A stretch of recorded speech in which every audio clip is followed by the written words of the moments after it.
भारत शायद दुनिया का अकेला ऐसा देश होगा जहां सरकारी जमीन पर अवैध कब्जा करने के लिए भी प्रशासन जिम्मेदार होता है और जब इसी सरकारी जमीन से अतिक्रमण को हटाया जाता है तब भी प्रशासन ही जिम्मेदार होता है। और इस सब का कारण है हमारे देश की राजनीति।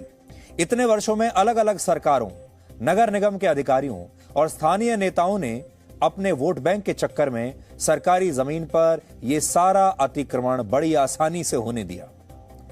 हमारे देश के नेताओं ने सोचा कि जो लोग अतिक्रमण कर रहे हैं वही उन्हें पोलिंग बूथ पर आकर वोट भी देते हैं, इसलिए उन्होंने कभी भी इसका विरोध नहीं किया। अफसरों को भी कह दिया कि जो हो रहा है होने दो।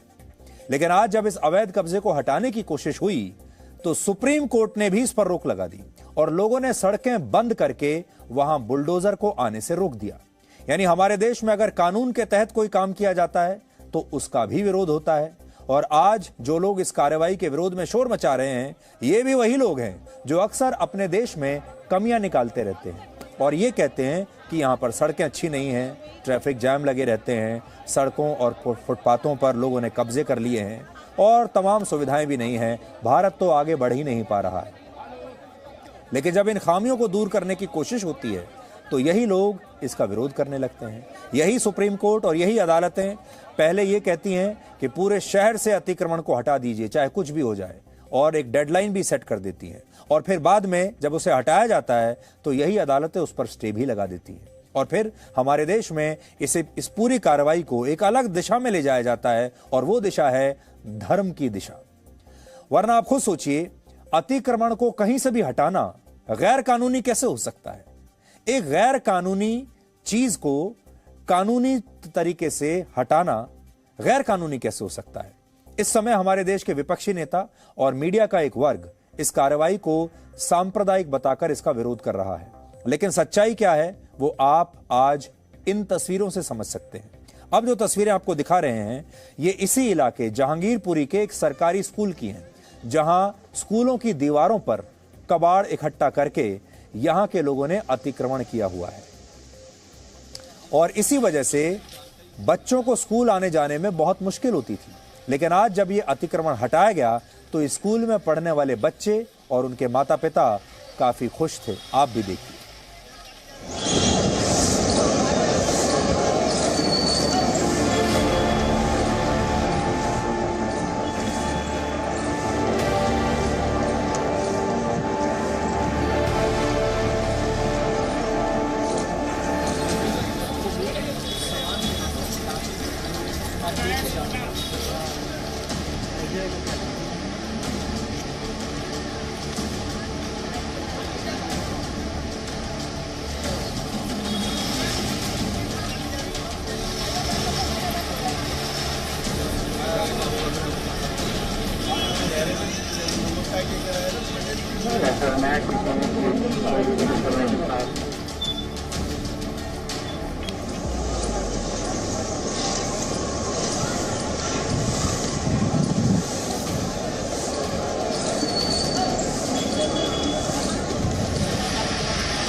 आपको एक तस्वीर में दिखाना चाहूंगा कि लोगों ने जो सड़क का जो पूरा वो कूड़ा था उसको गलियों में इकट्ठा कर लिया है और दरवाजे को बंद कर दिया है। तो उसके बाहर आप देखिए कि पैरामिलिट्री और पुलिस की टीमें भी बाहर तैनात हैं। तो ये आसान रहने नहीं वाला एमसीडी के कर्मचारियों के लिए कि वो हटाएं इस पूरे कबाड़ का जो ये पूरा अतिक्रमण जो यहाँ पर था उसको हटाना बहुत आसान रहने नहीं वाला है, क्योंकि पूरी गली में जो है लोगों ने इकट्ठा कर लिया है। सड़क पर जो कूड़ा इकट्ठा था उसको गलियों में रख लिया है, जो अतिक्रमण का हिस्सा था उसको गलियों में रख लिया और यही हाल है। इसी वजह से आप देखिए पैरामिलिट्री की जो टीमें हैं वो छतों पर तैनात हैं, वो ताकि पूरे मामले पर जो है नजर रखा जा सके और इसी को ध्यान में रखते हुए कि शांति जो है पूरे इलाके में जो है वो बनी रहे। लगातार जो लोग सड़कों पर आ रहे हैं, पुलिस भी लोगों से अपील कर रही है कि वो अपने घरों में जाएं, भीड़ ना लगाएं एक जगह पर। लेकिन जो हम तस्वीरें देख रहे हैं कि सड़क के अगर हम सड़क की तस्वीरें दिखाएं आपको तो सड़क पर जो है आप देखिए कि लगातार भीड़ जो है वो बहुत ज्यादा इकट्ठा हो गई है। इसके साथ साथ जो पैरामिलिट्री है और जो पुलिस है वो भी मौजूद है।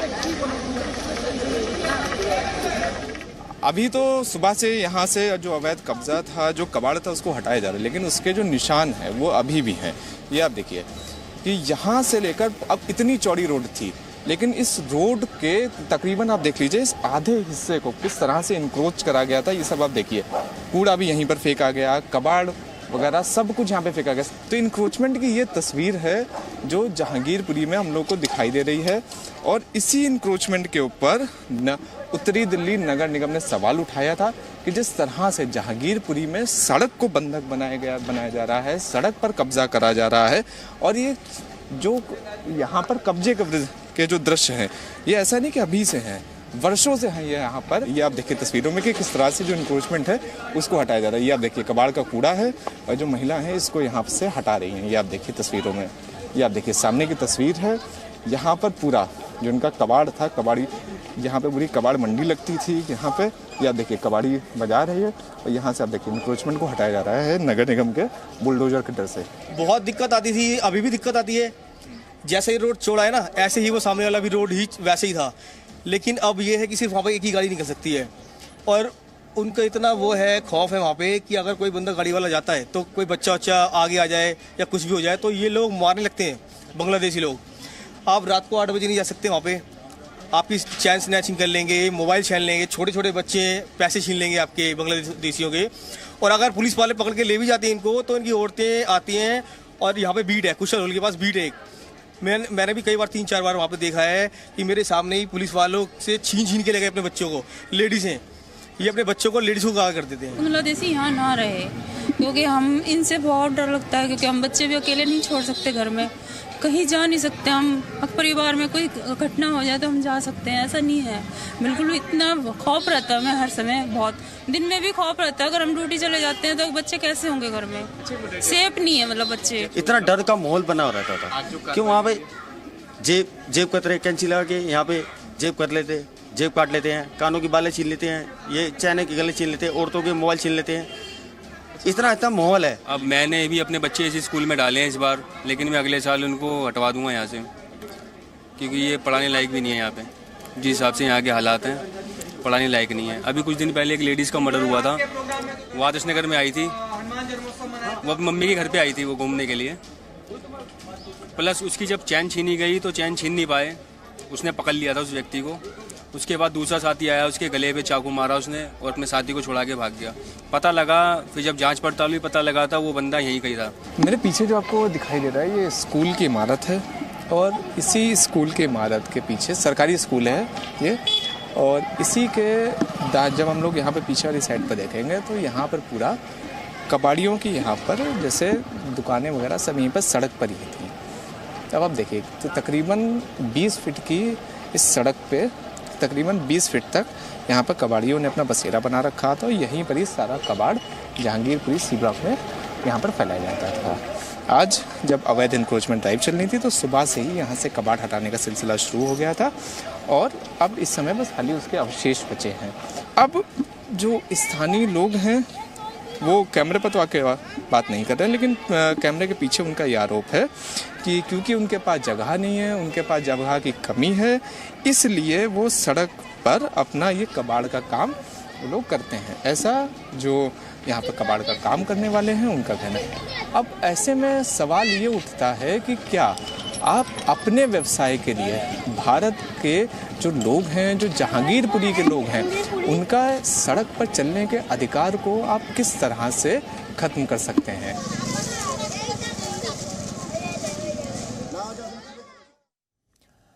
अब हमारे देश के विपक्षी नेताओं ने इस पूरी कार्रवाई को भारत के अल्पसंख्यकों से जोड़ दिया है। आज कांग्रेस के सांसद राहुल गांधी ने एक ट्वीट किया है और उसमें इस कार्रवाई का विरोध किया है। बड़ा क्रिएटिव ट्वीट उन्होंने बनाया है। उन्होंने अपने इस ट्वीट में लिखा है कि ये डेमोलिशन यानी ये बुलडोजर भारत के संवैधानिक मूल्यों पर चलाया गया है। इसी में उन्होंने ये भी लिखा कि सरकार गरीबों और अल्पसंख्यकों को निशाना बना रही है। और यह भी बड़ी मजे की बात है कि ये ट्वीट राहुल गांधी ने दिल्ली में बैठकर नहीं किया। इस समय वो भारत से बाहर गए हुए हैं, विदेश में छुट्टियां मनाने के लिए गए हुए हैं, और अपनी छुट्टियों के बीच उन्होंने ये ट्वीट करने का समय निकाला। ये भी देखिए बहुत बड़ी बात है कि वो छुट्टियां मनाने गए हैं, और छुट्टियों के बीच में भी, अपने वेकेशन के बीच में भी वो भारत के अल्पसंख्यकों के बारे में विदेश में बैठकर सोच रहे हैं। उन्हें विदेशों में भी जहां भी वो बैठे होंगे बताकर नहीं गए कि छुट्टियां कहां मना रहे हैं, लेकिन जिस भी जगह पर वो अपनी वेकेशन मना रहे हैं वहां पर भी देखिए उन्हें जहांगीरपुरी के लोगों की चिंता सता रही है। एक जो असली नेता है वो ऐसा ही होना चाहिए। और उन्होंने जो ट्वीट किया है ये भी बड़ा क्रिएटिव ट्वीट है। देखिए, उन्होंने, आपको पूरी स्क्रीन पर दिखाते हैं, बहुत दिमाग लगाकर ये ट्वीट उन्होंने किया है। एक तरफ भारत का संविधान उन्होंने दिखाया है और दूसरी तरफ बुलडोजर दिखाया है, और वो ये कह रहे हैं कि ये जो बुलडोजर है ये असल में भारत के संविधान पर चल रहा है। तो बहुत ही क्रिएटिव और बहुत अच्छा ट्वीट राहुल गांधी ने अपनी छुट्टियों के दौरान विदेश से किया है, जिससे उनकी गंभीरता पता चलती है। और जहांगीरपुरी के लोगों को भी आज ये बात बड़ी अच्छी लगी होगी। लेकिन इसके पीछे कौन है? आप भी तब से ये सोच रहे होंगे कि आज अदालत में इस पूरे मामले को लेकर गया कौन? कौन सी वो ताकत है, कौन सी वो पार्टी है, कौन से वो लोग हैं जो इतने शक्तिशाली हैं, जिनका इतना रसूख है कि वो 10:30 बजे सुप्रीम कोर्ट पहुंचते हैं और सुप्रीम कोर्ट 10:30 बजे ही सब काम छोड़कर उनकी बात सुनने के लिए तैयार हो जाती है और तुरंत सुप्रीम कोर्ट ने स्टे भी दे दिया। तो अब आपको बताते हैं कि इस पूरे डेमोलिशन को लेकर अदालत में गया कौन था, और ये जो दुष्यंत दवे हैं ये किसके वकील थे, ये किसको रिप्रेजेंट कर रहे थे। तो जो अदालत में गए हैं वो हैं अब से कुछ देर पहले AIM MIM के पार्टी के प्रमुख असदुद्दीन ओवैसी भी दिल्ली के जहांगीरपुरी पहुंचे हैं। लेकिन पहले आपको वो तस्वीर दिखा देते हैं। ओवैसी साहब जहांगीरपुरी पहुंच गए मुसलमानों की राजनीति करने के लिए, क्योंकि वो मुसलमानों के सबसे बड़े नेता बनना चाहते हैं इस देश में, और ये बिल्कुल सही मौका है। ये डेमोलिशन टूरिज्म है, इसको कह लीजिए, या दंगों का टूरिज्म है। वो जहांगीरपुरी पहुंचे हैं और हालांकि उन्हें उस इलाके में नहीं जाने दिया गया जहां से अवैध कब्जे हटाए गए हैं। ओवैसी ने भी अतिक्रमण के खिलाफ चले बुलडोजर को अल्पसंख्यकों से जोड़ दिया, और उनका कहना था कि सरकार ऐसा करके देश में अल्पसंख्यकों का दमन कर रही है। जो सरासर जुल्म है,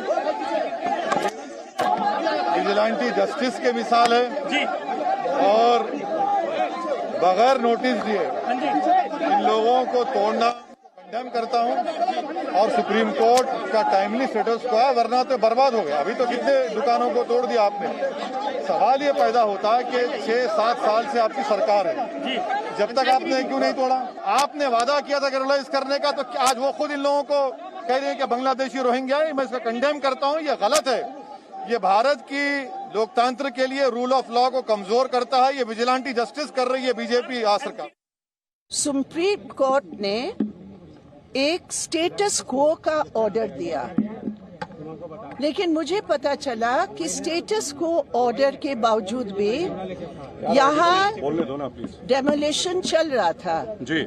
इसलिए मैं स्वयं यहाँ आई। मेरी जिम्मेदारी है कि हम पदाधिकारियों को सुप्रीम कोर्ट के आदेश को पालन करने के लिए जो इंस्ट्रक्शंस है, स्वयं मैं पर्सनली आए बताने के लिए।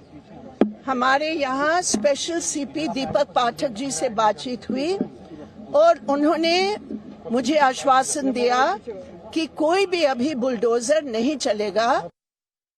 मैं ये कहना चाहता हूँ कि अगर देश में ये गुंडई, ये लफंगई बंद करनी है तो इसका सबसे सरल और सबसे बढ़िया तरीका है बीजेपी के हेडक्वार्टर पे बुलडोजर चला दो। भारतीय जनता पार्टी के हेडक्वार्टर पे बुलडोजर चला दो, लफंगों के हेडक्वार्टर पे बुलडोजर चल जाएगा अपने आप।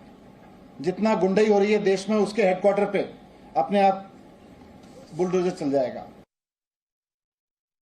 आम आदमी पार्टी होती है कि गंगा नदी का ऐसी तरीका है कि बीजेपी दफ्तर पर बुलडोजर चला।